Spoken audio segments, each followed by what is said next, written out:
రాష్ట్రమంతా ఒక పండగ వాతావరణం జరుగుతూ ఉంది.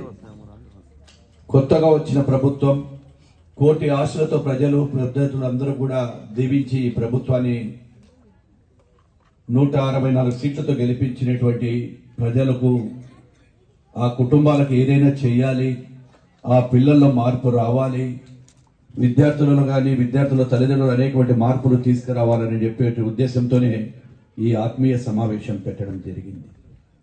ఒక రకంగా బాధగా కూడా ఉంది నాకు కొద్దిగా.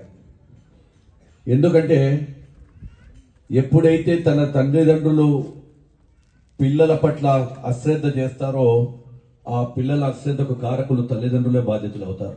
ఈరోజు ఈ కార్యక్రమాన్ని గురించి తల్లిదండ్రులు పిల్లల ప్రతి ఇంటింటికి వెళ్ళి తిరిగి మా దగ్గరికి కూడా అధ్యాపకులు వచ్చి సార్ మా దాంట్లో జరుగుతూ ఉంది, మా స్కూల్కు రండి అని. ఎందుకంటే ఆ తల్లిదండ్రులు విద్యార్థులు ఉపాధ్యాయులు కలిసి ఒక చోట సమావేశమైతే అక్కడ ఉన్నటువంటి సమస్యలు కానీ పిల్లల పట్ల ఏమి జరుగుతూ ఉంది, ఆ పిల్లల పనితీరు ఏంటి అనేది ఆ తల్లిదండ్రులను కూర్చోబెట్టుకొని ఆ క్లాస్ రూమ్లలో మాట్లాడాలనేటువంటి విధానానికి ఇది ముఖ్య కారణం.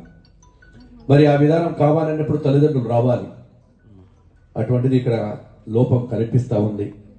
అంటే ప్రభుత్వం ఏమో అక్కడ మా మంత్రి గారు అయినటువంటి నారా లోకేష్ బాబు గారు ఈ విధానాన్ని తీసుకొచ్చి మార్పులు తేవాలని అనుకున్నప్పుడు కూడా కొంత కారణం లేకపోవచ్చు, లేకుంటే తల్లిదండ్రులకు అవగాహన లేకనో, లేకుంటే ఇది రొటీన్ గా జరిగే కార్యక్రమమే, ఏముందిలే స్కూల్లో పిల్లలు పోతారు, హెడ్ మాస్టర్లు ఉంటారు.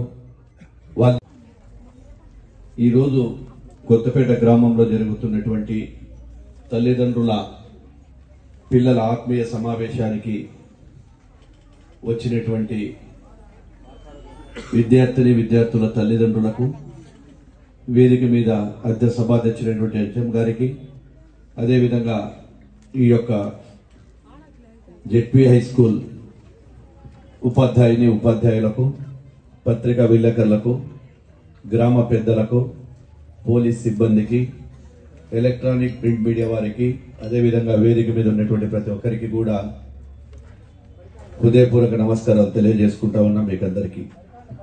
అదేవిధంగా ఈ కార్యక్రమాన్ని వచ్చినటువంటి మీకు అందరికీ కూడా అభినందనలు, శుభాభినందనలు. కొత్తగా ప్రభుత్వం ఏర్పడిన తర్వాత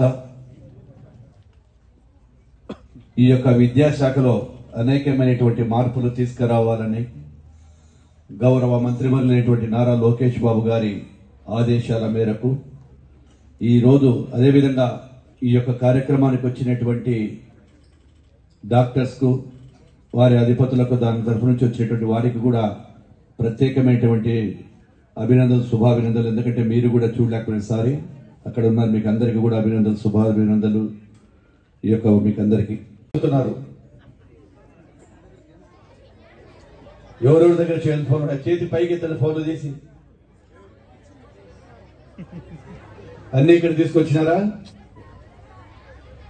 మరి తల్లిదండ్రులేమో సెల్ ఫోన్లు కొనిచ్చినారు, అన్ని పెట్టినారు. వాళ్ళ మెల్ల ఏ విధంగా నడుచుకుంటున్నారో ఆ ఫోన్లో కూడా జాగ్రత్తగా ఉండాలి.